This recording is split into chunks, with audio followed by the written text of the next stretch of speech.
এখন আসুন হবিগঞ্জের অলি আর ব্রাহ্মণবাড়িয়ার অলি, কথাটা মনে পড়েছে গা? কয়ালাই কেউ মাথা দিয়ে হাত যান, কয়ালি দামনি টাক্কর লেগে গেছে গা দুইজন, হবিগঞ্জের অলি আর ব্রাহ্মণবাড়িয়ার অলি। খেলাটা শুরু হয়ে যাক। হবিগঞ্জের সুন্নি আর ব্রাহ্মণবাড়িয়ার সুন্নি। সুন্নি তো মূলত সব এক, কথা বলে না কেন? এখন আসুন, আমার মনে পড়ে গেছে আমাদের পূর্বপুরুষ সবাই বড় বড় আল্লাহর ওলি, পীর মাশায়েখ বুজুর্গ। তো আমার নানা পীর, মামা পীর, উনি দুনিয়ায় নাই। আপনাদের হবিগঞ্জে একজন মাজজুফ আল্লাহর ওলির সাথে রাত্রে দেখা করতে আসছে। ওনার সাথে আরেকজন পীর সাহেব আসছে। আমি ওই পীর সাহেবের নাম বলবো না, নাম বললে খুব মাহফিলে গিয়া বুঝি আমার নামে বদলামি করে। আমার মামাও গেছে, সাথে ওই পীর সাহেবও গেছে। মামা একটু বয়স্ক, ওই পীর সাহেব একটু জোয়ান। গেছে আপনাদের হবিগঞ্জের একজন মাজজুফ আল্লাহর ওলি, যার নাম মৌরাজা। চিন্না লাইছেন তো?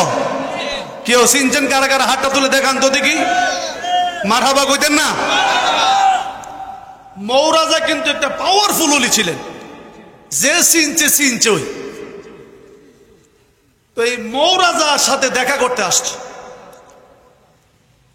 এশার নামাজের পরে এই মামা পীর আর মামার সাথে সরালের উল্লেখযোগ্য একজন পীর, আমি বলবো না নাম, উনিও। তো মামার সাথে যেই পীর, উনি আবার আমার মতো রুমাল টুপি দিয়ে একবার একদম, আমার তো আজকে রুমাল টুপি দিয়ে মাথা টাথা ঘুরছি না, মাথা টাথা ঘুরে রাখে উনি সবসময়। ওই পীরও দুইজন একসাথে গেছে। তো মৌরাজার কাছে উনি হুকুম না দিলে কেউ কাছে বিটতে পারে না, একটা ছিল। দ্বিতীয়, মৌরাজা কিন্তু শেষ রাত্রে আপাদা থাকতো। 500 বালতি পানি ফাঁসাত না ডাললে কোমর সোজা করছে না। কেউ জানেননি বিষয়টা?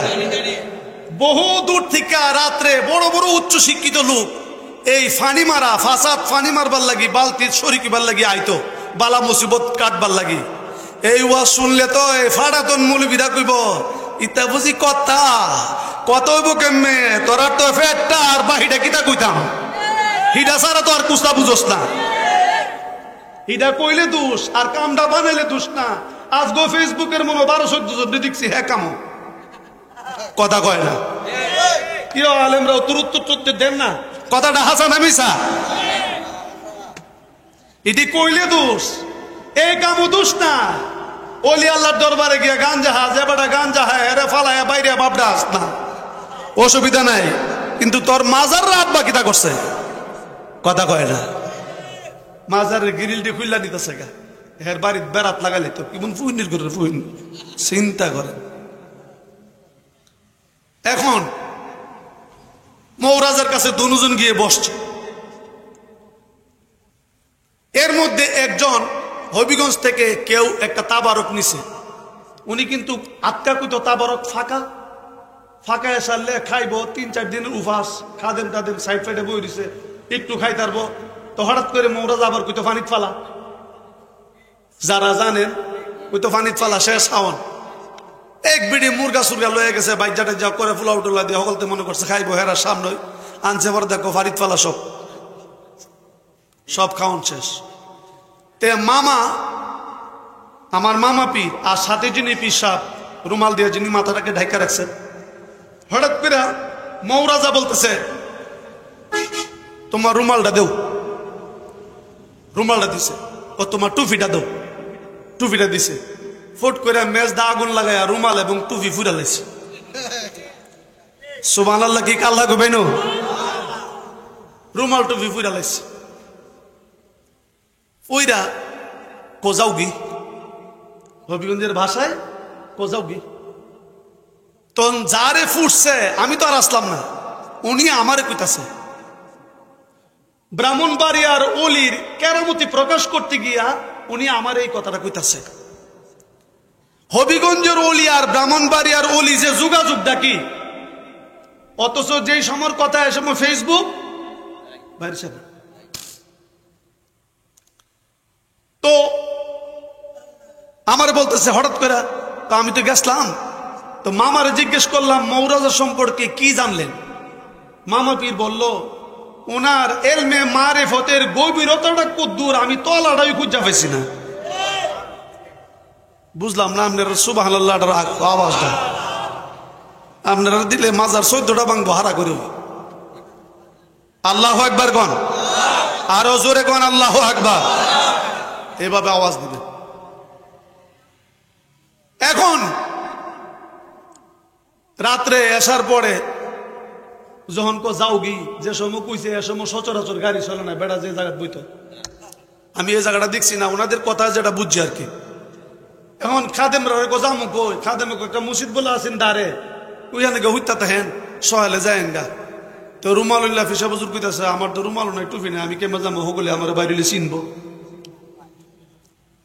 যাই হোক যেভাবে আসছে আইসা আমারে দাঁড়াইয়া পরের দিন কইতাছে, আইসা উনি পরের দিন ব্রাহ্মণবাড়িয়ার সরাইলের একজন মাজজুফ ওলি ছিলেন, উনি মামা পাগলা নামে পরিচিত। উনি পাঞ্জাবি ফিনতে ফিনতে ফিনতে ফিনতে উদ্দুর মুড়া হইতো, ইমুন হ্যাংলা বেড়ারা পাঞ্জাবি মনে করে 70-80টা লাগাইছে আর কি। আর সবসময় একটা বকা দিত, বান্দির ফুট গোলামের বাচ্চা আগে আইলে না কিল্লিগা, বান্দির ফুট গোলামের বাচ্চা আগে আইলে না কিল্লিগা। আর ফাও দুইটা গাও হয়ে গেছে গা, চুন দিয়া টাল করে রাখতো। আচ্ছা গাওয়ের মধ্যে কি চুন দিলে গাও বাড়ে না কমে? চিন্তা করেন তো। ওই পিসাব যিনি রুমাল দিয়ে চেহারা ঢেকে রাখেন উনি বলতেছেন পিসাবে হুনলে কইব আমার বদলামিটা ওয়াজও করে দিয়েছে। আমি আসলে ব্রাহ্মণবাড়ি আর হবিগঞ্জের অলির যোগাযোগটা কেমনে এটা বলার জন্য আমি এই কথাটা আনছি। কারণ ভিডিও মেন তো বইছে ফুটুদ্দা সাইরে দিব কাল হই যে ব্রাহ্মণবাড়ি আর অলি আর হবিগঞ্জের অলি লাগছে মারামারি দিব হেডলাইনে। এখন আল্লাহ রহমতে আমার কাছে কইতাছে তখন সরেলের মামা ফাগলের কাছে গেলাম পরের দিন গিয়ে দরজা ঢুকতে না ঢুকতোই উনি বলতেছেন যার রুমাল ফুইরা লাইছে আমার কইতাছে বান্দির ভূত গোলামের বাচ্চা আগে আইলে নাকি লিগা রুমাল ফুইরালা টুফি ফুইরালা, বান্দির ভূত গোলামের বাচ্চা আগে আইলে নাকি লিগা রুমাল ফুইরালা টুফি ফুইরালা। আমার কইতাছে দেখো অলিদের কি রুহানি শক্তি দ্বারা কি যোগাযোগ, এবারও বুড়া ইলারও বয়স 90 রুপে, ইলারও বয়স 100 রুপে। তো এদের কি যোগাযোগ, এর পাওয়ার কত? আমি কি উদ্দুর বুঝছু না আর বাহিটা বুঝছুন না কনা? আমি কি রুমাল টুফি যে ফুরালে সেটা বুঝছুন না কনা? কিল্লিগে রুমাল টুফি ফুললো কিল্লিগে ফুললো আপনি রুমাল আর টুফির সাথে ভিতরের মিল নাই। এই জন্য উনি তো রাডারওয়ালা মানুষ, সুবহানাল্লাহ কইতেন না? স্পেশাল ক্ষমতা দিয়া বুঝাই দিছে আমার দ্বারা যখন আইসো তো শুদ্ধ হইয়া যা। অর্থাৎ সাধু সাজিও না, সাধু হও। আমি এই দেশের কিছু আলেমদেরকে বলবো সাধু সাজিও না, সাধু হও। জানো না উস্তাদের মা শেষ রাত্রে আল্লাহর ওলির বদ নজর থেকে বাঁচার ক্ষমতা নাই। এমন মায়ের পড়বে, এমন দুর্যোগ দেশে এমন অবস্থা তৈরি হবে মানুষ পালাইবারও জায়গা পাইবে না। ওলি আল্লাহদের বদ নজর। আমি বলবো বাংলাদেশ গভর্নমেন্টকে এখনো পর্যন্ত শক্ত হাতে আপনাকে দমন করতে হবে, আর না হলে ওলি আল্লাহদের বদ নজরে দেশ বাঁচানো যাবে না। এই দেশ ওলি আল্লাহর দেশ, বিপদে পড়লে ওলি আল্লাহর দোহাই দেওয়া হয়। কথা বলেন ঠিক কিনা? আমরা ওলি আল্লাহর চরণ ধরে থাকতে চাই কি চাই না? আওয়াজ করে বলেন চাই কি চাই না?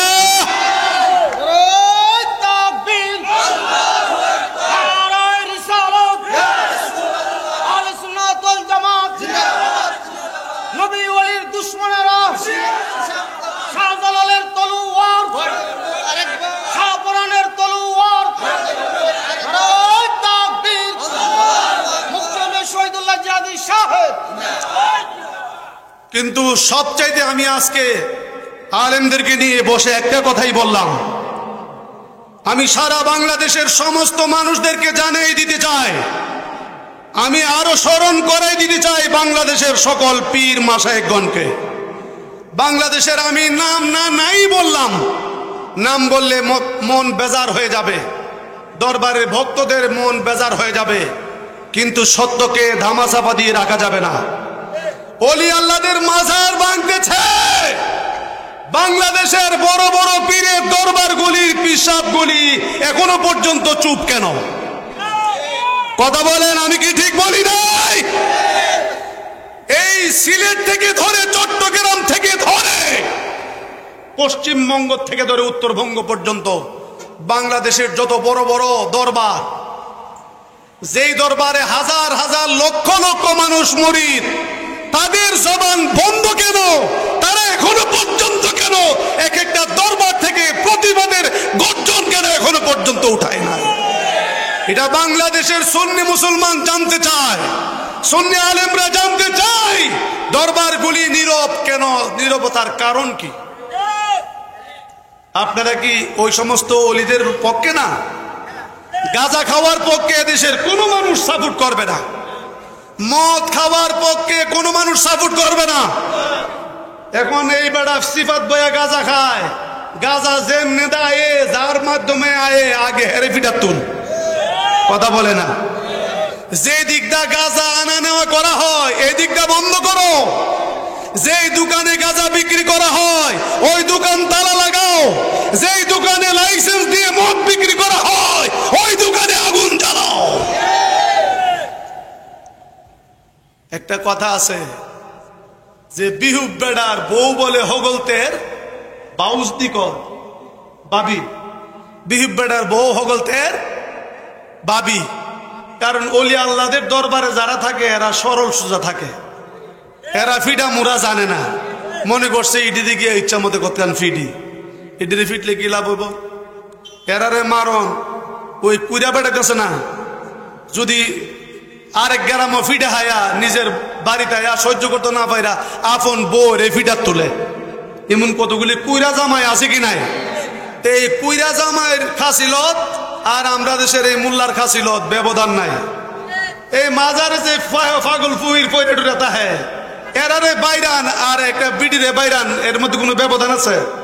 এই বেটার যেমন কেউ নাই, বিডিরও কেউ নাই। বিডি এক দেশ থেকে আরেক দেশও আইছে।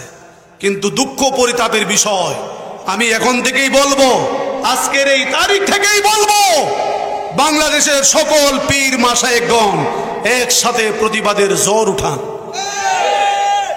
দেখছেন না ওই ছিল 11 তারিখ গোলাপ শাহর মাজার ভাঙবো, ঢাকার বিশিষ্ট জনেরা গিয়ে গোলাপ শাহর মাজারে বেড়াবেড়ি হাজির। আয়ো কথা কয় না? ফারছে? বলেন ফারছে? এই জন্য আমি এই দেশের পীর মাশায়েখগণকে বলবো, আপনারা প্রতিবাদের হুঙ্কার গড়ে তুলুন। আর ঘরে থাকার সময় নয়। এই খানকাত বয়া সুবহানাল্লাহ সুবহানাল্লাহ বাপ দেখাইব ফিটটা সুবহানাল্লাহ জফাইব, আস্তে আস্তে সাইরা হয়ে ফেরা আপনারা ধরবো যে ইডিও বড় শয়তান। কারণ কইল বলি হালি আগে টেস্ট করে দেখতেছে সুডুডি শার্ট তারে, কথা কয় না? দেখছেন না কিছু মানুষ আছে না আগে সাইড ফাইট দিয়ে দেখে যে পরে বড় ডিলে ধরে। এই জন্য আমি আবারও বলছি, সুচ্চার হন। এই দেশের সকল বড় বড় দরবার থেকে প্রতিবাদের জোর তুলেন। আপনাদের সাথে লক্ষ লক্ষ সুন্নি মুসলমান ঝাঁপিয়ে পড়বে, জীবন দিবে। এটা ঈদ মিলাদুন নবীর মাহফিল। বলবেন যে ঈদ মিলাদুন নবীর মাহফিলে, ঈদ মিলাদুন নবীর মাসে ওলি আল্লাহদের উপরে টর্চারিং চলছে কেন? যত ওলি আল্লাহ ছিলেন সবাই ঈদ মিলাদুন নবীর পক্ষে ছিল। ঈদ মিলাদুন নবীর পক্ষে একটা মানুষ ব্যতীত, একটা প্রাণী পৃথিবীতে, সারা পৃথিবী আল্লাহর সৃষ্টির মধ্যে এমন কোন সৃষ্টি নাই পৃথিবীতে কোন মৌলবী যদি তুমি সঠিক মায়ের সন্তান হও, একটা প্রমাণ দাও যে আল্লাহর কোন সৃষ্টিটা ঈদ মিলাদুন নবীতে বেজার। নবীজির আগমনে একটা পিপিলিকা থেকে ধরে সবচেয়ে বড় ছোট্ট যে প্রাণী, এটা উনি ফুকা কয়, দেখা যায় না। কাতি মাস হইলে খেতে লাইলো গেলে ধরে আর হালি মরা, কিন্তু জীবনে বিশ্রায় পায় না। উনি ফুকা, উনি ফুকা। কেউ ফুরান মানুষ, ও ফুরান কাহা, ফুরান কাহা, কথাটা ঠিক নেই। উনি পোকা থেকে ধরে আল্লাহ যত সৃষ্টি কুলে কায়নাত, এমন কোন প্রাণী ছিল না নবীজির আগমনে বেজার ছিল, কোনো প্রাণী ছিল না। পৃথিবীতে কোনো আলেম জন্ম হয় নাই দেখাইতে পারবে যে একটা প্রাণী বেজার ছিল। কোনো প্রাণী বেজার ছিল না, শুধু বেজার ছিল শয়তান। হাসানা মিসা? বলেন বলেন, হাসানা মিসা? উলামায়ে কেরামগণ আছেন একমাত্র বেজার ছিল শয়তান। আজও পর্যন্ত এই শয়তানের গোষ্ঠী ঈদ মিলাদুন নবীর মাহফিল আসলেই মাথা নষ্ট হয়ে যায়। এই শয়তান কো আমি আমার জায়গাতেই আছি, আগে আমি নিজে কাজ করতাম। শয়তান কি কয়? আগে আমি নিজে করতাম, এখন আমি নিজে যাই না, এখন আমি তাহি তাল গাছও, কাঁঠাল গাছও, হাওড়া গাছও, সাইলতা গাছও, আর পুরান বিল্ডিং, ওই যে আগিলা হিন্দুরা বড় বড় পুরান বিল্ডিং বানায় চালাই দিয়ে গেছে গা, এই সমস্ত নীরব জায়গায় আমি আমার জায়গাতে আছি।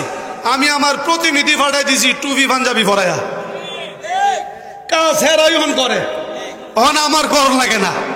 শয়তান কে আমার নাম শয়তান, ফুতায় তরে দিয়ে লাগাইছি, পিঠা হইলে তরই হাইবে, দৌড় হাইলে তরই হাইবে। আমি জাগাত নাই, আমি জাগাত থেকে ওষুধ মাইরা দিছি, কারণ এটার নাম হইল ইমন ভাইরাস। করোনার টিকা আরো সাংঘাতিক। কথা কয় না, কথা কয় না।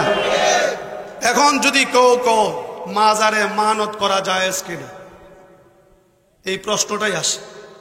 আমি আমার মনের মাকাসেদের জন্য মাজারে মানত এটা করে যে আল্লাহ যদি আমার এই কাজটা পূরণ হয়, তে তোমার অলির দরবারে আমি একটা ছাগল জবকেরা খাওয়াবো। কথা কয় না। কারে খাওয়াইব? অলির দরবারে কারা থাকে? ফকির মিসকিন এতিম গরিব, যারা মুসাফির টুসাফির আয়ে জিয়ারত করতে আয়, আল্লাহ বিল্লাহ করে, হেরা হয়তো খা। কথা কয় না কেন? তো এই জায়গাত গিয়া যে জব করে আল্লাহ আকবার কোনি। আমি মুফতিদেরকে বলতে চাই, যারা ইফতা বিভাগে পড়াশোনা করেছেন, আমি আপনাদেরকে বলবো, সারা বাংলাদেশের যত মুফতি আছেন, পৃথিবীর কোন জায়গা আছে যেই জায়গার মধ্যে গিয়া আল্লাহ আকবার করে জব করলে হাউন্ডা যায় যেত না? এমন একটা জায়গার নাম বলেন যে এই জায়গাত গিয়া আল্লাহ আকবার বললে জায়েজ হবে না। পৃথিবীর যেই কোনো জায়গায়, এবার আকাশের উপরে হোক, জমিনের নিচে হোক, পৃথিবীর এরিয়ার ভিতরে হোক, বাইরে হোক, আল্লাহ আকবার যেখানে বলবে সেখানে। কিন্তু বড় দুঃখ এবং হাসির বিষয়, এক মুল্লা দাতলা মাথা কামায়, হ্যাঁ অর্ডার দিছিন আমরা কইতো মাজার ফুজারির বাচ্চারা ও অতি শীঘ্রই মাজারগুলি ভেঙ্গে ফেলা হবে। সে তার একটা মিডিয়া আছে, মিডিয়া থেকে সে ডিক্লার দিছে অতি শীঘ্রই মাজারগুলি ভেঙ্গে ফেলা হবে। এই মুল্লারা দেখলাম হিদিন সে বেশাহানাত গেছে। কেউ কেউ ঠিক নিও দেখছেননি? বেশাহানার আরেকটা নাম কি নাম কো? পতিতালয়। এই মুল্লা পতিতালয় গিয়া নড়ি পিটির মতন দাঁতরা বাইর কইরা, কথা কয় না, গিয়া মাইকটা ধরে কইতাছে কেমনি আয়েন, কারা হব ডানে, হের বাইল দেখাই দিত। হুড়ে হুড়ে জিগা আপনারা নিজেরা নিয়ে আসেন নাকি আপনারা হব ডানে? তে ক বিডির কথা কইতাছে। কুদ্দুর পরে ক যদি আমার মতন কেউ আসে, হে কিমু লাইচার ঘরে লাইচা, লুচ্চার ঘরে লুচ্চা, কথা কয় না। হেই মাজার ভাঙ্গার অর্ডার দিছে, লুচ্চার ঘরে লুচ্চা কই কি? যদি আমার মতন কেউ আয়, কি সুন্দর টুপি পাঞ্জাবি লাগাইও, ওনা আপনারা কঞ্চন দিয়ে হেরে মুরানোর দরকার আছে কিনা? বলেন না, বলেন না। জুতাটা দেহের কপালের বাইরানোর দরকার আছে নি? একটা মৌলবি গিয়া এই পতিতালয়ের মেয়েরে গিয়া জিগে দাঁড়ে যে আমার মতন যদি কেউ আয়, হ্যাঁ মৌলবিদার রাখছে কই এই কথাটা কইয়া? চিন্তা করছেন নি? এ সময় এই দেশের কি এর মিয়া সুন্নি আর ওহাবি সব ফুটাইতে মিললে হেরে যেটা কবর দিয়ে অনেক দরকার আছে।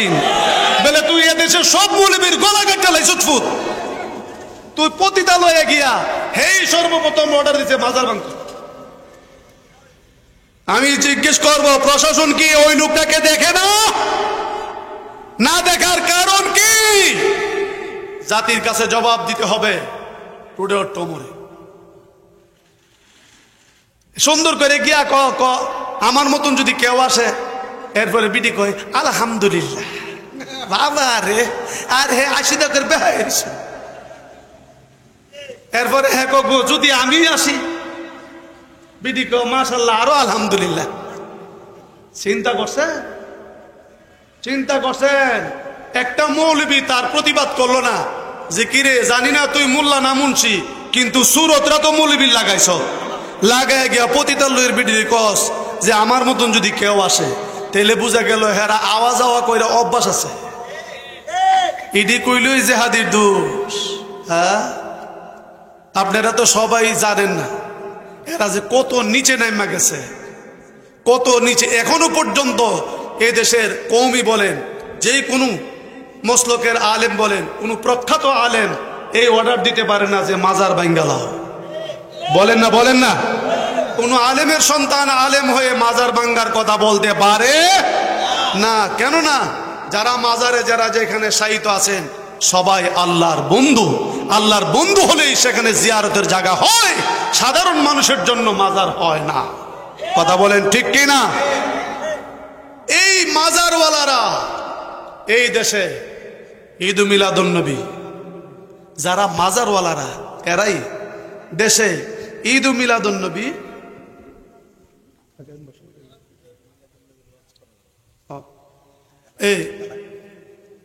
এই দেশে ঈদ মিলাদুন নবী এনেছেন। এই দেশে ঈদ মিলাদুন নবী প্রচার করেছেন। সুবহানাল্লাহ কইতেন না? এখন আপনারা বলেন, ওলি আল্লাহর দেশে মানুষ, আমরা ওলি আল্লাহদের গুণ কীর্তন গাইলেই আমার আল্লাহ আপনি আমার শান মর্যাদা বাড়াইয়া দেয়। সুবহানাল্লাহ বলবেন না? এটা কথা আছে না, সিন্নি খাইলে কার দ্বারা মোল্লা চিনলি না। যার দ্বারা আমরা ইসলাম পাইলাম, যার দ্বারা ঈমান গ্রহণ করলাম। গৌর গোবিন্দর বিল্ডিং বেনদাদা বাইরিয়া হেমার দিয়া বাইরিয়া ভাঙছে না। কেমনে ভাঙছে? আল্লাহু আকবারের ধ্বনি, গৌর গোবিন্দর বিল্ডিং টুকরা হয়ে জমিনে পড়ে গেছে। তো এই শাহজালালের উত্তরসূরিরা এখনো পর্যন্ত কি কিছু না কিছু আছে না? জোরে বলেন, আছে না? আছে। আমি বলতেছিলাম মানত কি? মানত। কাবা ঘর হযরত ইসমাঈল আলাইহিস সালাম কাবা ঘরের কিনারায় উনি কিছু ব্যক্তিগত, কিছু গোপন ধন সম্পদ লুকিয়ে রেখেছিলেন। কিন্তু কোনো না কোনো ভাবে হযরত আব্দুল মুতালিব জানতে পারলেন যে কাবা ঘরের কিনারায়, অর্থাৎ জমজমের পানি যেখানে, তার আশেপাশে কিছু গোপন ধন সম্পদ লুকায়িত আছেন। হযরত আব্দুল মুতালিব অনেক খোঁজাখুঁজি করলেন কিন্তু পাইলেন না। না পেয়ে উনি মনে মনে একটা মানত করলেন, যদি আমি ধন সম্পদ পাই, ধন সম্পদের সন্ধান যদি পাই, তাহলে ওই সময়ে কাবা ঘরের পাশে যে জমজম কূপ আছে এটা আরবের অনেকেই জানতো না। উনি মানত করলেন মনে মনে আল্লাহর কাছে যে যদি আমি এই ধন সম্পদের সন্ধান পাই তাহলে আমি একটা কাজ করব। এক নাম্বার কাজ হলো, এই পানি তো বন্ধ আছে, জমজমের পানি এখন আর আসে না, পানি বন্ধ আছে, আমি এই কূপটাকে খনন করে দিব, খনন কইরা পানি প্রবাহিত করে দিব, পানির বাইরনের ব্যবস্থা করে দিব। আর আল্লাহ যদি আমারে 10টা ছেলে সন্তান দান করে, এর মধ্যে আমি একটা সন্তানকে আল্লাহর রাস্তায় কুরবানি দিব। সুবহানাল্লাহ। হুজুর, মানতের কথা হুজুররা একটু বুঝছেন। মানতরা করে আল্লাহর সন্তুষ্টি অর্জনের জন্য একজন অলির কাছে গিয়ে, কেন আমার কথা আল্লাহ শুনবে না, আল্লাহর এই অলির সাথে আল্লাহর সম্পর্ক ভালো, এই জন্য তার উসিলা ধরে। মসজিদে যে মানত করে যে ক্ষেতের ধান ফসল ভালো হইলে গুলি ফিটা দিমু, আগে গুলি ফিটা দিত নি, এখন দেয় না। কমে গেছে, বিটাতে বানাইতে না, আসলে বিটাতে বানাইতে না, আগের মহিলারা বানাই থাকতো। এই জন্য কইছে মসজিদে গুলি ফিটা দমু। এই জন্য আসলে কি মসজিদে খায় গাড়া যারা এদের ভিতরে নামাজ পড়ে, কথা কয় না, মানত করেছেন। আল্লাহর রহমতে যখন সম্পদ পুরা শুরু হয়ে গেল, পুরার ভিতর দিয়ে ধন সম্পদ পুরাটাই পায়া লাইল। পুরা ধন সম্পদ মিল্লা গেছে গা। উনি আল্লাহর শুকরিয়া আদায় করে সাথে সাথে এই ধন সম্পদের টাকা দিয়া তামা এবং লোহা দিয়া কাবা ঘরের 2টা দরজা তৈরি করে দিলেন। সুবহানাল্লাহ বলবেন না? কেটা দিছে? আব্দুল মুতালিব। তো হযরত আব্দুল মুতালিব যদি কাবা ঘরের 2টা দরজা তৈরি করে দিয়ে থাকে, তাহলে বোঝা গেল তখন থেকেই ওনারা কাবা ঘরের তাওয়াফ করত এবং কাবার মালিক যিনি তার উপাসনা করত। না হলে কাবা ঘরের দরজা উনি তৈরি করে দিবেন কেন? কথা বলে না। এখন যে মৌলবী বলে যে নবীজি 40 বছর আগে কি কোন ধর্মের ছিলেন, তাহলে ওই থেকে যদি আমরা ইতিহাসটা নিই, তাহলে তার কথার সাথে কি ইতিহাসের মিল আছে? হ্যাঁ, নবীজির পূর্বপুরুষ কি বিধর্মী ছিল? এমন একটা প্রমাণ কেউ দেখাইতে পারবে যে হযরত আব্দুল্লাহ মূর্তি পূজা করত? আল্লাহর জমিনে এমন কেউ দেখাইতে পারবে যে মা আমেনা মূর্তি পূজা করত? তাইলে নবীর বেলায় এই প্রশ্নটা আসলো কেন যে নবী কোন ধর্মের ছিল? আপনারা যে আমাকে বলেন যে হুজুর কাউকে আরে গালি তো আমি দেই না। এখন আল্লাহ যে কোরআনে কইছে ইয়া আইয়ুহাল কাফিরুন, এই সূরা নামাজের মধ্যে না পড়লে কাফিরুনটা বাদ দিলাইলে কি নামাজ হইব? তে গালিটা কেডা দিছে? আল্লাহ। সূরা মুনাফিকুন, আল্লাহ মুনাফিক বলে এক দলকে সম্বোধন করেছেন, সূরার নাম দিয়েছে সূরা মুনাফিকুন। গালিটা কি আমি দিছি না আল্লাহ দিছে? আল্লাহ গালি দিছে ওয়াতুল্লিম বাদা যালিকা জানিম। আপনি নবীর বিরুদ্ধাচরণ করবে, তাদের সমস্যা আছে মূলগুড়িতে। এখন এটা তো কোরআনের আয়াত, একবার পড়লে 10টা সোয়াবো, ও নাম নিকিতা করবেন। একবার বললে 10টা সোয়াবো, ও নাম কোরআন কি এই কোরআনে আয়াত বাদ দিতে পারবেন? এখন যদি কেউ বলে এটা গালি, তাহলে বোঝা গেল যে বুঝার অভাব। আমরা সঠিক পথে যাওয়ার জন্য, কারণ তারা যেই কাজগুলি করতেছে ইসলামকে ধ্বংস করার জন্য। বলেন না ঠিক কিনা? হযরত আব্দুল মুতালিব 2টা দরজা তৈরি করে দিলেন। দিনকাল পূরণ হয়ে গেল। এই যে জমজমের কূপ খনন করে দিলেন, পানি প্রবাহিত হয়ে গেল। আস্তে আস্তে উনি মানত আদায় করলেন না। হঠাৎ করে স্বপ্নে দেখে, হে আব্দুল মুতালিব, তুমি তোমার মানত আদায় করো। তুমি না বলেছিলে তোমার একটা পুতকে কুরবানি দিবে? সুবহানাল্লাহ কইতেন না? তুমি বলেছিলে 10টা সন্তান, ছেলে সন্তান যদি আল্লাহ তোমাকে দান করে, তুমি একজনকে কুরবানি দিবে। তুমি তোমার মানত আদায় করো। ঘুম থেকে উঠলেন, পর 3 দিন দেখলেন। কয়দিন? আরো আসতে কোন কয়দিন? 3 দিন স্বপ্ন দেখার পরে উনি 10 ছেলেকে ডাকলেন। আমি এই স্বপ্ন দেখেছি, এখন আমি কুরবানি দিব কাকে সেটা তো বলি নাই। আমি বলছি একজনকে কুরবানি দিব। এখন তোমরা বলো তোমাদের মধ্যে কাকে আমি কুরবানি দিব? 10 জন আমাকে করেন, আমাকে করেন, আমাকে করেন। সুবহানাল্লাহ কইতেন না? আমরার ফুতার যদি হইতো ওহনে বলে আল্লাহ দি কইছে আমি মানছিলাম, ফুত আগে তোমার সাইজ করু, তুমি আমরার কুরবানি দিতে ফু আগে তোমার কুরবানি করে। কিন্তু ওই সময় এখন উত্তর কি দিবেন? তারা যদি আল্লাহকেই না মানতো, ওয়াহদানিয়তকেই যদি না মানতো, স্বীকার না করত, তাহলে আল্লাহর রাস্তায় 10 জন কেন আইসা বলে কুরবানি দেন? সুবহানাল্লাহ কইতেন না? আমরা তো মূল গুড়ি জানি না, উপরে হাবলা হাবলি করি। পড়াশোনা নাই তো, সমস্যাটা তো এই জায়গায়। মনীষীদের কিতাব নাই। আমি দেখাইতাছি, আরে অতলা কিতাব তো লাগে না। এই যে এটা তো হইল দেওবন্দের কিতাব, বেহেশতি যাওয়ার কত খণ্ড বাবা দেখেন চলো, কত খণ্ড এটা, কত খণ্ড? বেহেশতি যাওয়ার একত্রে কয়েকটা খণ্ড। এই বেহেশতি যাওয়ার আমি দেখাচ্ছি আপনাদেরকে মূল কাহিনীটা কোথায়। এটা আশরাফ আলী থানভী সাহেবের লেখা। এটার উপরে কই কোনো মন্তব্য নাই, কোনো কমে আলেম মন্তব্য করতে না। হগলতের সমস্ত কমিদের মাথা আটকাস, কথা কয় না।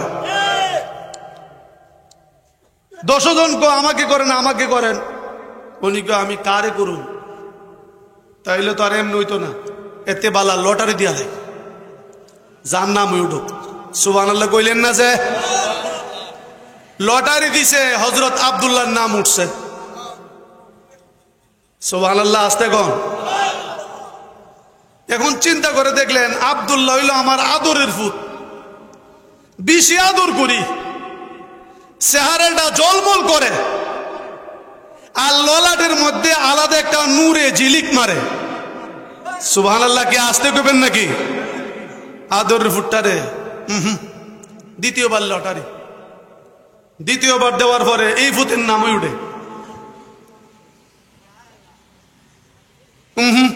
বাদ দিলাম। তৃতীয়বার লটারি, তৃতীয়বার লটারির পরে এই ফুতের নামই উঠে।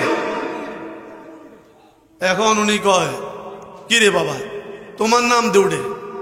কত আমার নাম উঠলে কিতা করবেন? আমারই করেন। কিন্তু হযরত আব্দুল্লাহর ফুফু, আত্মীয় স্বজন সবাই বাধা সৃষ্টি করলেন। না না না, আমরা আব্দুল্লাহকে কুরবানি হইতে দেব না।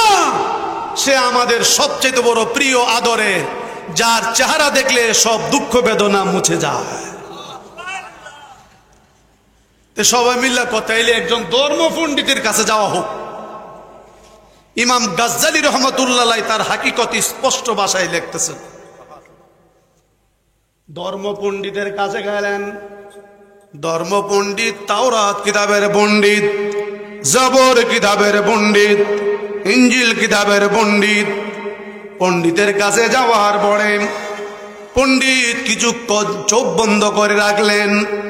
পণ্ডিত কিছুক্ষণ চক্ষু বন্ধ করে বলতেছেন, আমি একটা অনুমতি দিয়ে দিলাম, তুমি তোমার পুত্রের বৌদলতে 10টা উটকে কুরবানি দাও।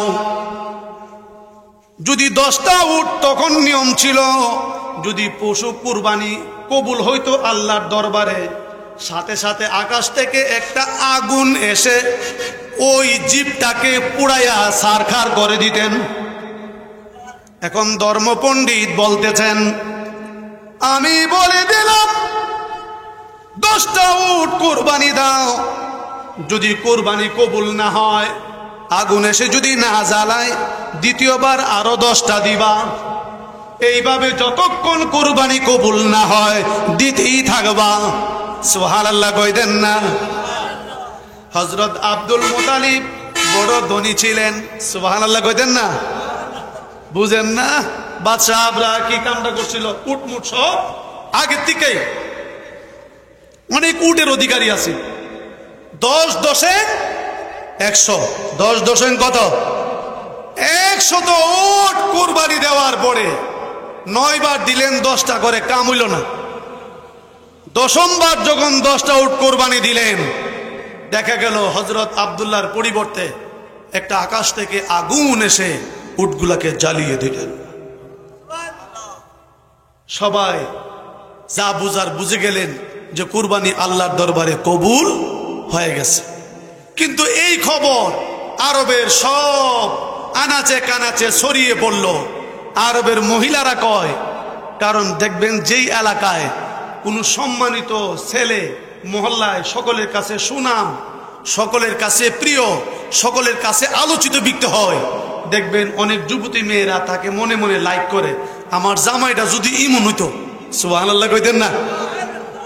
বালারে কিন্তু হগুল হইসা। কিন্তু আমরা দেশে কতলা বেসুলা ফুলাফান আছে, ইটি মনে করে যে মাথার চুল ইন্দুরের লেঞ্জাটার মতন রাখলে আর ফ্যান ফোন ফারা ফুরা ফিন্দা ফুরিয়াতের সাইডে দা আটলে ফুরিয়াত বুঝি আমার বালা পাইব। কোন বালা মেয়ে ইটা বালা পা হে কেমন বিহেভিয়ার করে বিহু। আরবের সারা দেশে লারা পড়ে গেল। একটা মাত্র যুবক, তার নাম নাকি আব্দুল্লাহ, তাকে দেখার জন্য আরব জাহানের সমস্ত যুবতীরা পাগল। সুবহানাল্লাহ কইতেন না? এর মধ্যে কুতাইলা নামে একজন মহিলা, কি নাম? কুতাইলা। সে একদিন দেখছে হযরত আব্দুল্লাহ রাস্তা দিয়ে হাঁটতেছে, এক পাহাড়ের উপরে যাবেন, উনার পিঠ থেকে একটা নূরের জ্যোতি বিশাল আকারে বের হয়ে আকাশের চারদিকে চারটা টুকরা হয়ে চলে গেছে। আবার এই নূরের জ্যোতি একত্রিত হয়ে তার পিঠের ভিতরে ঢুকছে। উনি সামনে গিয়ে চেহারার দিকে তাকাইলেন, তাকানোর পরে দেখতেছেন তার কপালের মধ্যে নূরে ঝলমল ঝলমল ঝলমল করতেছে। জোরে বলেন সুবহানাল্লাহ। ডাক দিয়া কয়, আব্দুল্লাহ দাঁড়াও। উনি একটু লাজুক ছিলেন, উনি কুসুর মুসুর করতেছে। মেয়ে মানুষ তো ডাক মারছে নি আটকা, এটা তো আমরা দেশের এবারটা না, পতিতালয়ে গিয়ে হারু হারুছে যে আমার মতন যদি আয়। উনি তো কে ডাইরেক্ট আমার দয়াল নবীর বাবা। সুবহানাল্লাহ কি শুরু করে কইবেন নাকি? বলেন আল্লাহু আকবার। উনি কুসিমুসি খাইতেছে, আমারে কেন ডাকছেন? ও তোমার জন্য তোমার বাবা 100 উট কুরবানি দিয়েছে, আমি দেখেছি। আমার বাবার অনেক সম্পদ আছে, আমি বড় পছন্দ করি তোমাকে, বড় ভালোবাসি। তুমি যদি আমাকে বিয়ে করো, বিয়েতে রাজি হও, আমাকে বিয়ে করতে চাও, তাইলে তোমার বাবা যে 100 উট তোমার বদলে কুরবানি দিছে, আমি 100 উট তোমার বাবাকে দিব। আমরা দেশের গুলা যুবক 100 না 5টা উটের কথা শুনলে ফালদা সাইকেলিটা বয়ে থাকলে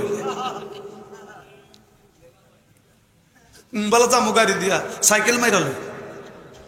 হায় হায়, উনি করজোর করে কয় এই ব্যাপারে আমি কিছু জানি না, বিয়ে শাদীর ব্যাপারে এগুলো আমার গার্জিয়ানের ব্যাপার। সুবহানাল্লাহ কইতেন না?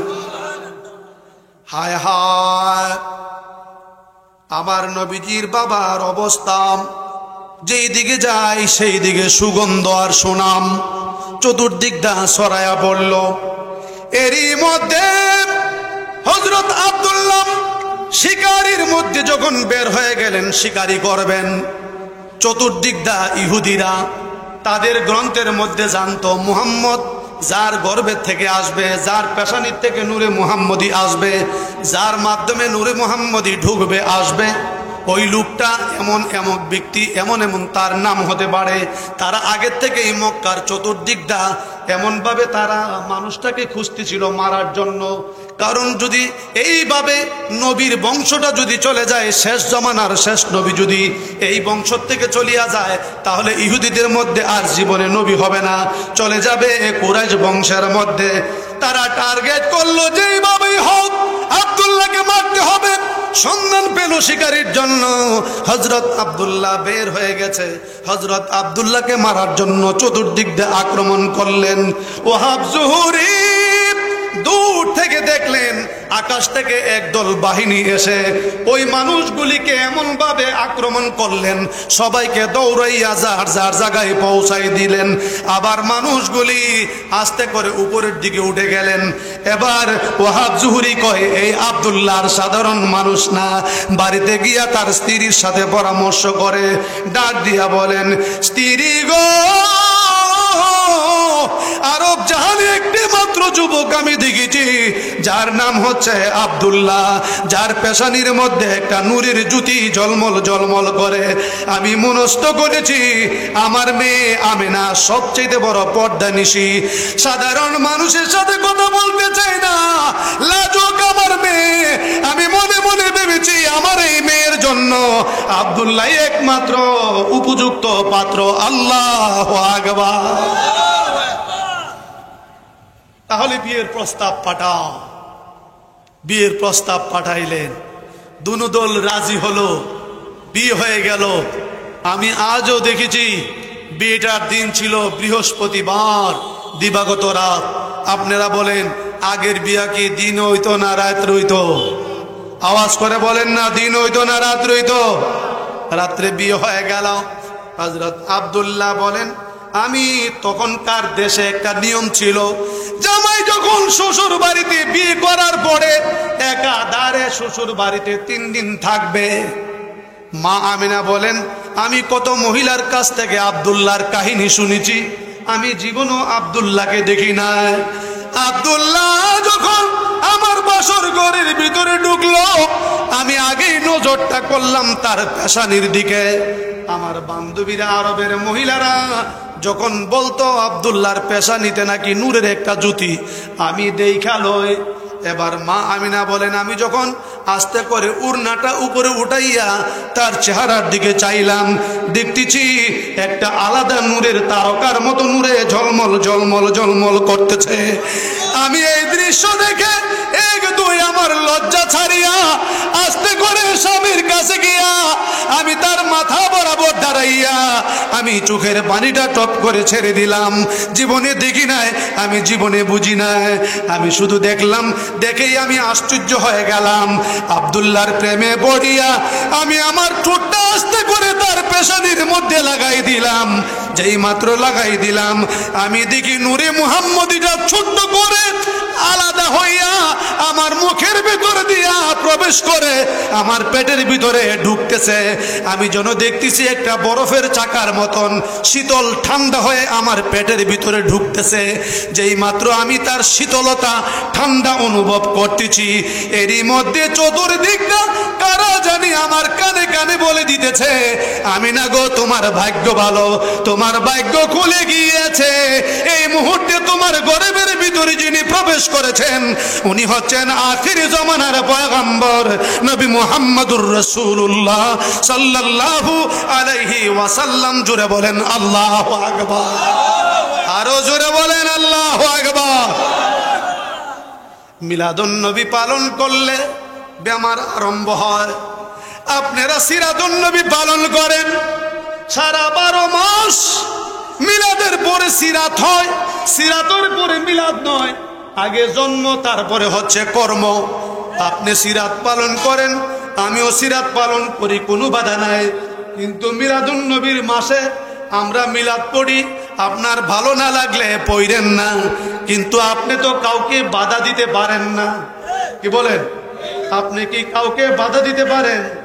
কাউকে বাধা দিতে পারেন না। এই বেহেশতে যাওয়ার প্রথম খণ্ডে, বেহেশতে যাওয়ারের চতুর্থ, পঞ্চ, ষষ্ঠ, সপ্তম খণ্ড একত্রিত বেহেশতে যাওয়ার 222 পৃষ্ঠায়, 200 কত পৃষ্ঠায়? 22 পৃষ্ঠায় লিখেছেন আশরাফ আলী থানভী। এখন আপনি কাকে ফতোয়া দিবেন? কার কাছে ফতোয়া দিবেন? কোথায় ফতোয়া দিবেন? মৌলভী সাহেবরা একটা বাংলা বইও কি পড়েন নাই? বইটাও দেখেন নাই? দেখেন রাসূল সাল্লাল্লাহু আলাইহি সাল্লামের জীবনী আলোচনা করা একান্তই দরবার রাসূলের জীবনী জীবনীর আলোচনার মজলিসকে কেহ সিরাতে পাকের মজলিস বলে, কেহ মৌলুদ শরীফের বয়ানের মাহফিল বলে, কেহ বা মাহফিলে মিলাদ বলে।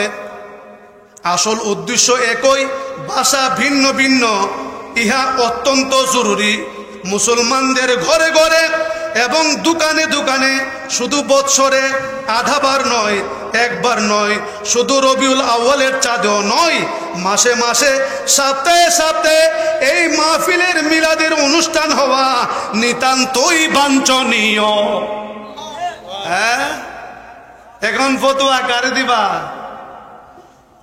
এটা দিয়ে আশরাফ আলী থানভী খালি ঘরে ঘরে দোকানে দোকানে সর্ব জায়গায় নিতান্তই বাঞ্ছনীয়। তাহলে তুমি কারে ফতোয়া দিবা? কেন? মিলাদুন নবীর আয়োজন যেখানে করা হয় সেইখানে আল্লাহর ঢালাও ভাবে রহমত নাজিল হয়। নসরতপুরের মানুষ বড় ভাগ্যবান। ইমাম পরিষদ নসরতপুর, ইমাম পরিষদের লোকেরা উদ্যোগ নিয়ে, আমার বাবা বিপ্লবী এখানে এসেছেন, আমার বাবা প্রধান শফিকুল ইসলাম প্রধান।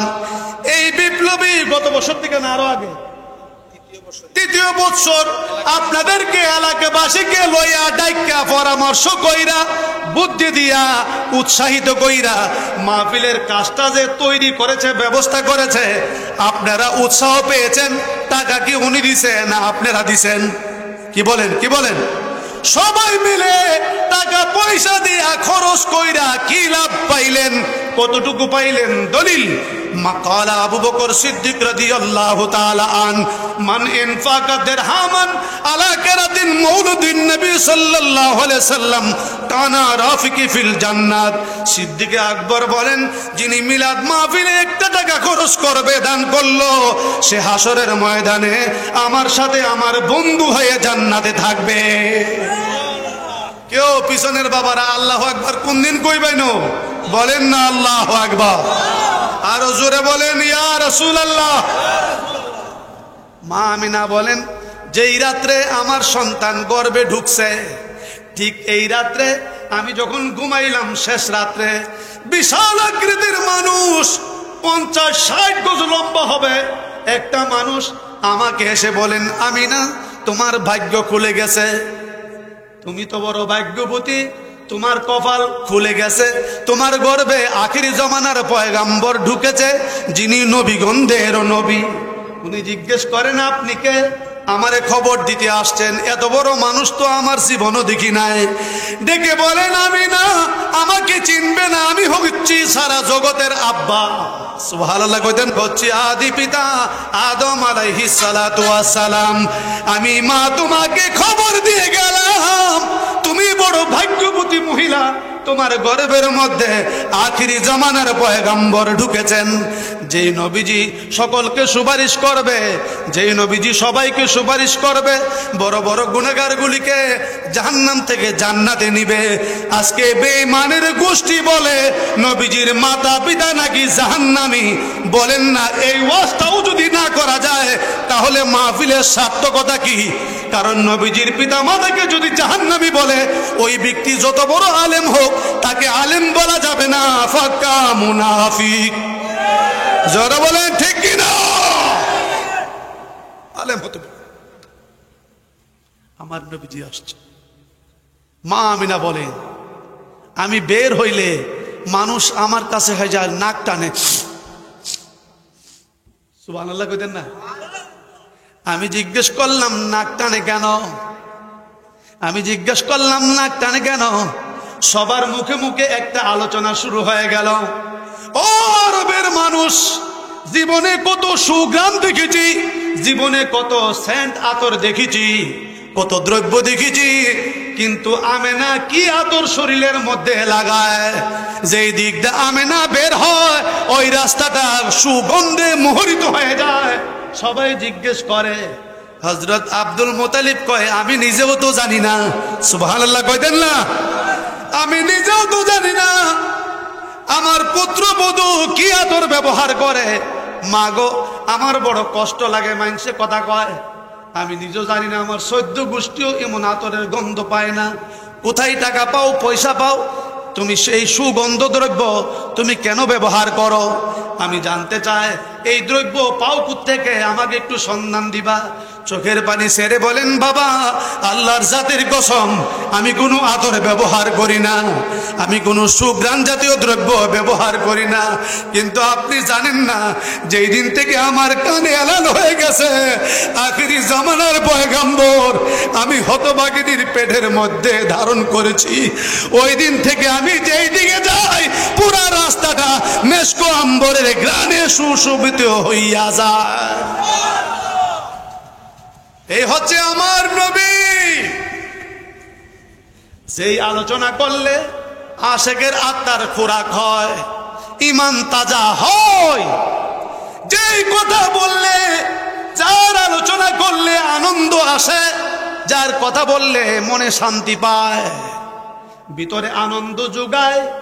আপনারা বলুন তো দেখি, নবীজির আগমনে সারা জগৎ যদি খুশি হয়, এই খুশিটাকে ঈদ বলে? সব আলেমরাই এই ওয়াজটা করছে, এই খুশিটাকে ঈদ বলে, বেজারকে ঈদ বলে না।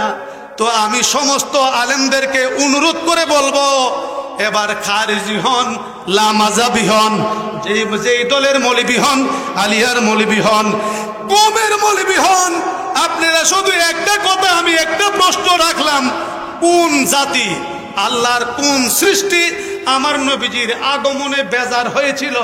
নামটা শুধু বলবেন। যদি বলতে পারেন, আমি আপনার গোলামি করব আজীবন। শুধু একটা মাত্র জাত ব্যতীত, এই জাতটা ছিল শয়তানের জাত। কথা কয় না? শয়তান ছাড়া আল্লাহর সৃষ্টি সব আনন্দ ঈদ উদযাপন করেছে, খুশি হয়েছে। এখন তুমি বর্ণনা দিয়েছ, তোমাকে প্রশ্ন করেছে দুইটা ঈদ তো কোরআন হাদিস ছাড়া আর কোনো ঈদ পাওয়া যায় না। আমি বলবো তোমার মতন মূর্খ এই জমিনে আমিও খুঁজা আর পাই না। হাদিসে তো, হাদিস শরীফে তো, ওই হাদিস শরীফে তো জুমার দিনটাকে ঈদের দিন, ইয়াউমুল জুমাকে ঈদের দিন বলা হয়েছে, ইয়াউমুল আরাফাকে ঈদের দিন বলা হয়েছে। সুবহানাল্লাহ কইতেন না? ইয়াউমুল আরাফা, ইয়াউমুল জুমা দুটোটাকে ঈদের দিন বলা হয়েছে হাদিস শরীফ। তো তোমার যে কইছে, তুমি কইছো হাদিসে দুইটা ঈদ ছাড়া ঈদ পাও নাই, এত বড় মিথ্যা কথাটা যে পাবলিক রে কইয়া ধোঁকা দিলা, এই জন্য তোমাকে জবাবদিহিতা করতে হবে। পাবলিক কইব আমরা তো জানি না, হে তো জানি না, ও হাদিসটাকে গোপন করছে। কথা কয় না? আলেম যদি হয় অবশ্যই জানে, কারণ ঈদের ইয়াউমুল আরাফা, আরাফার দিন, হজের দিন ঈদের দিন, জুমার দিনও ঈদের দিন। সুবহানাল্লাহ বলেন। হাদিসের ভাষায় যদি এই দুইটা, ওই দুই ঈদের জন্য তো আলাদা নামাজ নাই, নবীর ঈদের বেলায় কেন নামাজের প্রশ্ন আসলো এই জন্য যে একটা না একটা দিয়া মানুষকে তো ধোঁকা দিতে হবে, যাতে মানুষ আনন্দ না করে। আনন্দ না করলে তোমার লাভ কি? ও লাভ হইতো না। শয়তান বেজার হইছিল, শয়তান তো এখন নাই, শয়তান আমারে দিয়া কাম চালায়। বলে না? বলে না? এটাও কি আমি বকছি? কথা কয় না? এটাও কি আমি বকছি? শয়তান আমারে দিয়া কাম চালায়, এই জন্য শয়তান নাই লাগাই দিছে কিডু মৌলবী, সুরতের মৌলবীকে। মা আমিনা বলেন তোমরা জানো না, একটা দিন যা, একটা রাত্রে একজন পয়গাম্বর খবর দেয়, আরেকটা রাত্রে আরেকজন পয়গাম্বর খবর দেয়, আরেকটা রাত্রে আরেকটা পয়গাম্বর খবর দেয়। আমি মৌলবীকে জিজ্ঞেস করি, আমার নবীজির আগমন ঈদ পাও না, তোমার মেয়ে বা তোমার স্ত্রীর গর্বে বা তোমার আত্মীয়র গর্বে যখন সন্তান আসে, তখন প্রতি রাত্রে একটা দুইটা করে শয়তান গুতা মারে। কথা কয় না? নইলে ইমাম সাহেবের হুজুরারে জিগান, 4 মাস 3 মাস ওয়ার পরই ফেড়ে বেদনা আরম্ভ হয়।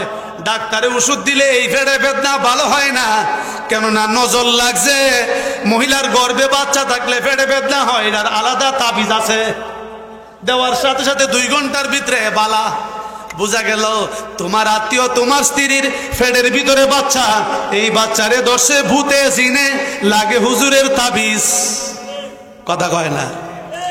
সেইখানে আমার নবীজি মায়ের গর্ভে এসেছে, আরে ভূত তো থাকবে তার দূরের কথা, আল্লাহর জমিনটাকে সুবাসিত করে দিয়ে আলোকিত করে দিয়েছে অন্ধকার ঘরকে। যেই জায়গায় মা আমেনা যায় ভূত পালায়, আর এই জায়গায় এমন একটা সুগ্রাণ বাহির হয়, যেই সুগ্রাণে ফেরেশতারা পর্যন্ত মারহাবা জানায়। মা আমিনা বলেন জগতের মানুষ আমি কি বলবো, তোমরা দেখো না, আমি দেখি রাত্রিবেলায় ঘরের ভিতরে ঢুকলে আমার ঘরের চতুর্দিকটা কারা জানি বলে মারহাবা ইয়া রাসূলুল্লাহ, মারহাবা ইয়া হাবিবাল্লাহ, মারহাবা ইয়া নবী আল্লাহ, মারহাবা ইয়া ইমাম আল মুরসালিন। ও আমিনা তোমার ভাগ্য খুলে গেছে, কিছুদিনের ভিতরে আল্লাহর নবী দুনিয়ার বাড়িতে তাশরিফ আনবেন। 10 মাস 10 দিন পার হয়ে গেল, প্রতি রাত্রে এক একজন করে পয়গাম্বর দেখা করলো। সবাই ঈদ মিলাদুন নবীর খবর দেয়, যেই দিন নবীজি আসবে মিলাদুন নবীর রাত্রে আকাশের তারকার পাওয়ার বেড়ে গেল। সুবহানাল্লাহ, কি আসতে গেবে? জোরে কোন না? এখন বলে হুজুর কেমনে বাড়লো, একটু প্রমাণ দিবেন? আসুন যাই হিন্দু ধর্মের গ্রন্থের মধ্যে কৃষ্ণ হাজার হাজার মানুষকে নিয়ে আলোচনা করতেছেন।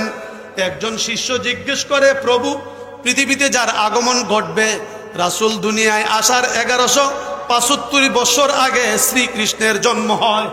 শ্রীকৃষ্ণ হাজার হাজার মানুষদেরকে নিয়ে কথা বলতেছেন। এবার শ্রীকৃষ্ণকে একজন জিজ্ঞেস করে, প্রভু, তারা তো প্রভু ডাকতো শ্রীকৃষ্ণ রে, প্রভু আপনার পরে আপনি তো একদিন থাকবেন না, চলে যাবেন, আপনার পরে কোনো মহান প্রভু আসবে? কৃষ্ণ কয় ও কেডা? এবার কৃষ্ণ লোকটার সম্পর্কে বর্ণনা দিচ্ছেন। কৃষ্ণ লোকটার সম্পর্কে বর্ণনা দিচ্ছেন। কৃষ্ণ কি বলতেছেন আমি কি একটু পড়ব? কি বলেন পড়ব?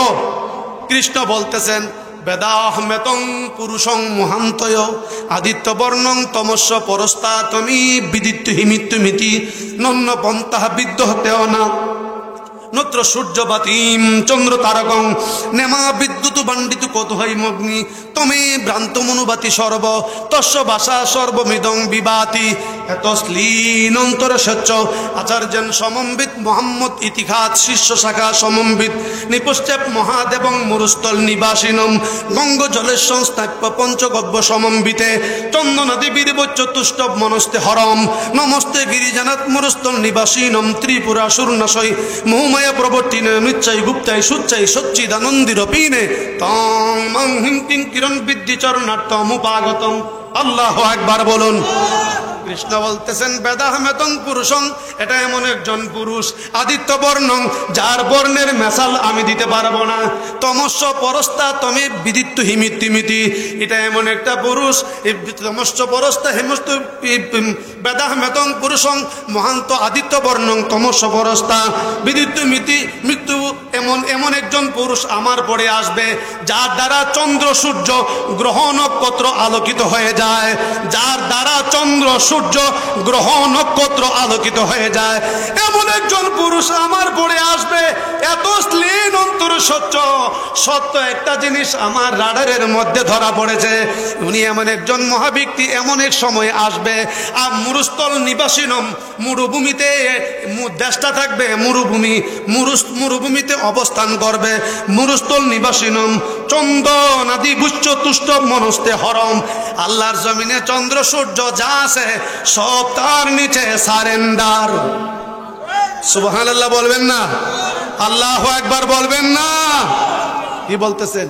বেদাহমেতং পুরুষং আদিত্য বর্ণং তমস্য পরস্তা তমে বিদিত্য হিমিত্তুমিতি। এই পত্রাকে জানার পরও মানুষ মৃত্যুকে অতিক্রম করে চলে। নন্য পন্থা বিদ্যহতেও না, এই পথ ছাড়া আর কোনো পথ নাই। নত্র সূর্য বাতিম চন্দ্র তারকং, চন্দ্র সূর্য দায়ী দেখো তার আলোতে আলোকিত হয়। এই জন্য আল্লাহর জমিনে চন্দ্র সূর্য যাহাই দেখেন আমার নবীর নূরে আলোকিত হয়ে যায়। এই জন্য ব্রিটেনের একটা সম্বর্ধনা ভাষণের মধ্যে উইলিয়াম হান্টার, যাকে বলা হয় WW হান্টার, তাকে জিজ্ঞেস করা হয় আপনি কেন হযরত মুহাম্মদের নামটাকে খ্রিস্টান হয়েও আপনার দি 100 গ্রন্থের মধ্যে হযরত মুহাম্মদের নামটাকে ফার্স্টে কেন আপনি লিখেছেন? উনি উত্তর দেয়, ইট ইজ জাস্ট নাও হযরত মুহাম্মদ সাল্লাল্লাহু আলাইহি সাল্লাম splendor has come from Allah at first. হযরত মুহাম্মদ সাল্লাল্লাহু আলাইহি সাল্লাম has been made by Allah with light. আমি গবেষণা করে দেখতে পেরেছি আমার আল্লাহ রাব্বুল আলামিন তার নূর দ্বারা আল্লাহর যত সৃষ্টি আছে সব কিছু সৃষ্টি করিয়াছে। বলেন না আল্লাহু আকবার। আমার নবীর ঈদ মিলাদুন নবী, আরে আমি কেন? আমার এই সমস্ত আমার বাবারা যে সমস্ত এখানে বড় বড় আলেমরা রয়েছেন, মাদ্রাসার শিক্ষকরা রয়েছেন, বড় বড় বক্তারা রয়েছেন, যারা ওয়াজ করলে ঘন্টার পর ঘন্টা মানুষ বসে থাকে, আমি কেন? তারাই তো ঈদ মিলাদুন নবীর আলোচনা মাসের পর মাস, রাতের পর রাত যদি করে, দিনের পর দিন যদি করে, আমার নবীর একটা রাত্রে ঈদ মিলাদুন নবীর আলোচনা শেষ হবে না। আজকে যার আলোচনা করলে অশান্ত মন শান্ত হয়ে যায়, যার মিলাদ পড়লে অশান্ত মন শান্ত হয়ে যায়, যেই খিদা থাকলে খিদা নিবারণ হয়ে যায়, ইয়া নবী ইয়া রাসূল বললে মনটা ভইরা যায়, মনটা ওই দিনের কথা আমাকে স্মরণ করায় দেয়। আমি তো ওই দিন ছিলাম না, যদি থাকতাম আমি না কদমে লুটাইয়া পড়তাম। নূরের নবী আসবে, আল্লাহর সমস্ত জগৎ আমার নবীর দিকে ঝুঁকে পড়েছেন। মাদারিজুন নবুয়তের মধ্যে লেখেন কাবাও পর্যন্ত মা আমিনার ঘর বরাবর ঝুঁকে পড়েছেন আমার নবীজিকে সম্মান জানানোর জন্য। আল্লাহু আকবার বলুন, জোরে বলেন হুজুর রাফায়েল। নূর নবী প্রেমের ছবি যখন এলেন দুনিয়ায়, আকাশে চাঁদের আলো ঢেউ লেগেছে দরিয়ায়। আকাশে চাঁদের আলো ঢেউ লেগেছে দরিয়ায়। কথা বলেন ঠিক কিনা? এখন আপনারা বলেন ঈদ মিলাদুন নবী পালন করলে লাভ না লোকসান? সারা পৃথিবীর আলেম যদি জালেম হইয়া বলে ঈদ মিলাদুন নবী করা যাবে না, সারা বাংলাদেশে কেউ যদি না করে, নসরতপুরবাসী করতে চাই কি চায় না? হাত তুলে দেখান তো। নারায়ে তাকবীর, নারায়ে তাকবীর, নারায়ে রিসালাত। এখন বলুন, ঈদ মিলাদুন নবী পালন করেছেন এখানে সিন্নি পাওয়ার জন্য নয়, টাকার জন্য নয়, নবীর ভালোবাসার জন্য। নাই রে এলেম, নাই রে কালাম, নাই রে আমল, নাই রে ফুজি, কোনো কিছুই নাই। কিন্তু নসরতপুরের রাস্তার কিনারায় এই দোকানের বারিন্দার সামনে দেখা যায় আর কোনো কিছু পাওয়া যায় না। কতগুলি পাকা পাগলা চুলওয়ালা, পাকা পাকা দাড়ি চুলওয়ালা, কতগুলি কাঁচা কাঁচা যুবক চুলওয়ালা নবীর প্রেমে বসিয়া বসিয়া দুরূদ শরীফ পড়ে আর নবীর এশকে পড়িয়া চোখের পানি সারে। দুনিয়ার মানুষ কেউ যদি না দেখে, তোমার নূরের নবী তোমার সব হাকিকত দেখে। সুবহানাল্লাহ কইতেন না? আল্লাহু আকবার বলবেন না? বলে হুজুর আমি তো মাহফিলে নাই, ঘরের ভিতরে ঠাক্কা। আমি তাজুল ইসলাম বিপ্লবী সাহেব রে 200 টাকা মাহফিলে দিছিলাম, 500 টাকা দিছিলাম, আমারটা কি দেখছে? আপনারটাও দেখছে। দলিল শাফা শরীফ, ওয়া ইল্লাম ইয়াকুন ফি বাইতি আহাদুন ফাকুলি আসসালামু আলাইকা আইয়ুহান নবী ওয়া রাহমাতুল্লাহি ওয়া বারাকাতুহু। যেই ঘরের ভিতরে কেউ নাই, ওই ঘরের ভিতরে ঢোকার সময় আমার নবীকে সালাম দিয়ে ঢুকো। কেন? এবারতের ব্যাখ্যায় আল্লামা মোল্লা আলী কারি রাহিমাহুমুল্লাহ উনি লিখতেছেন, দলিল লিআন্নাহু রুহান নবী আলাইহিস সালাম হাজিরুন ফি বুয়ুতি আহলিল ইসলাম। কেননা আল্লাহর নবী প্রত্যেকটি মুসলমানের ঘরের ভিতরে হাজির। বলেন না আল্লাহু আকবার? এই খবরটা শুনে আপনারা খুশি না বেজার? আওয়াজ করে বলেন খুশি না বেজার? তাহলে প্রতি বৎসর মাহফিল আমরা চাই কি চাই না? সারা হবিগঞ্জ অফ মাহফিল করবে না, কিন্তু নসরতপুরবাসী ইমাম পরিষদের উদ্যোগে হোক আর না হোক, এলাকাবাসীর উদ্যোগে, ইমাম পরিষদের উদ্যোগে, যুবকদের উদ্যোগে কোনো না কোনো ভাবে ধরে রাখলে নবী আপনার প্রতি খুশি না বেজার? এবার বলুন, মিলাদুন নবীর মাহফিল আসার পরে মাহফিল বাড়ছে না কমছে? কওমের মাহফিলও বাড়ছে, আলিয়া সুন্নিদের মাহফিলও বাড়ছে, ওয়াহাবিরার মাহফিলও বাড়ছে। নবীর মিলাদুন নবীর মাহফিল মাহফিল বাড়াইয়া ফুজি টাকা পকেট বইরা লইয়া যাও আর বাড়িতে গিয়ে ফতোয়া দাও মিলাদুন নবী নাজায়েজ। এবার আপনারা বলেন, ওরা কি সুস্থ মাথা? বলেন, ওরা কি সুস্থ মাথা? ওরা কি নবীর পক্ষে না নবীর বিপক্ষে? ওরা কারা? মাজার মাঙ্গে যারা। ওরা কারা? মাজার মাঙ্গে যারা। মাজারে কারা? ঈদ মিলাদুন নবী পালন করেছে যারা। কথা বলেন ঠিক কিনা? ও শাহজালাল আর সিএস যদি জানতে চায়, দেখা যাবে শাহজালাল তিলে তিলে খানকার ভিতরে বসিয়া মিলাদুন নবী পালন করেছে। শাহপরান মিলাদুন নবী পালন করেছে। হুজুর শাহপরান এত বড় আল্লাহর ওলি, মাজার বাংলো আক্রমণ করতে গেল অ্যাকশন। উস্তাদের মায়ের বলে শেষ রাত্রে আস্তে আস্তে মরে, এমনি মরে না। যদি ইমন রোগ ধরে, কিছু কিছু রোগ আছে ডাক্তারের কাছে গেলে কয় রোগ তো নাই। কয় না ইদারে কি কয়? অসিনা রোগ। কি কয়? অসিনা রোগ। মনে কইরেন না উস্তাদের মায়ের শেষ রাত। শাহজালাল শাহপরান ও করমপুরের কেল্লা শহীদ, একটা মাত্র কেল্লা, হাজার হাজার মানুষের জবান দিয়া বুলাইলা আল্লাহ। কথা বলেন না ঠিক কিনা? আমানত শাহ, তুমি তো ছিলে সাধারণ একজন সরকারি কর্মচারী। তোমার আসল খবর যখন জজ সাহেব জেনে ফেলেছে, তোমার পায়ে দইরা একটা চুমা দিয়েছে। এখন বড় হাসি মনে পড়ে, আমরা দেশের একটা জুকার মৌলবি আছে কুমিল্লা বাড়ি। কি মৌলবি? জুকার মৌলবি। কথায় কথায় অতলা মিশা কথা বুঝি হেরুয়াজের মধ্যে বানায় বানায় কো। আপনারা অবশ্যই জানেন অতলা মিশা কথা আমার জীবনও শুনি নাই। বানায়া হ্যাঁ তো গিয়ে কইলে দামনি মনে পড়ছে নি কইলে তাম কথা কয় না কথা কয় না এমন বাটপার গুলি কয় ঈদ ও মিলাদুন নবী বিষয় খুঁজা পায় না অথচ তার দাদা ঈদ ও মিলাদুন নবী আজীবন পালন কইরা গেছে হে সিরাতুন নবী পালন করে হে সিরাতুন নবী পালন করে মাঝে মধ্যে কিয়াম করে তবে বেশে ভাত ফইরা পড়ে এখন আমি জানতে চাই আমি বলতে চাই তুমি যে ওলি আল্লাহর বিরুদ্ধে কথা বলো গিয়া কয় মাজারে গিয়া হাই বলে মাজারে গিয়া আনজাতে ধরে বলে গাঞ্জা খায় নাউজুবিল্লাহ কইতেন না বড় করে বলেন না নাউজুবিল্লাহ ওলি আল্লাহর বিরুদ্ধে তোহমুক দেওয়ান যা হ্যাঁ আনজাতে ধরে গাঞ্জা খাও হ্যাঁ আমার বয়সের সেম বয়স আমার বয়স নামগুলো সবাই চিনবেন নাম কইলে সবাই চিনবেন জুকার তার নাম হচ্ছে জুকার মৌলবী কি মৌলবী জুকার মৌলবী এবার একো মাজারে বলে আঞ্জা দিয়া গাঞ্জা খায় নাউজুবিল্লাহ কন বড় করে বলেন নাউজুবিল্লাহ আজকে তোমাদের মতো জুকারদের কারণে ইসলাম বিভক্ত হয়ে পড়েছে আজকে কোন মুসলমানদের হাতে সারা বিশ্ব থাকতো যদি মুসলমান এক থাকতো কথা বলেন ঠিক কিনা বাংলাদেশের মানুষ এখনো যদি সব আলেম এক হয় আর কিচ্ছু থাকবে না সব আলেমদের কাছে ক্ষমতা থাকবে কিন্তু কেমনে থাকবে ওলি আল্লাহর মাজার ভাঙ্গা আলেমদের হাতে ক্ষমতায় আল্লাহ জীবনও দিত না কথা কোন ঠিক কিনা বাবারা আপনারা বলেন কষ্ট পাইছেন কেউ আচ্ছা সত্যি করে কোন তো দেখি কষ্ট লাগছে না শান্তি লাগছে ওলি আল্লাহর প্রতিবাদ করলে শান্তি লাগে ভিতরটা শান্তি লাগেনি আরে দাঁড়ে না যেত দূর থেকে একটা থুতু দিয়ে এলো তো অন্তত পক্ষে আপনি ধিক্কার জানালে আপনার হকটা আদায় বলেন না ঠিক কিনা এবার বলেন মিলাদের মাহফিলে যারা টাকা পয়সা দিয়া সাজাইছে এরা কি জিতছে না ঠকছে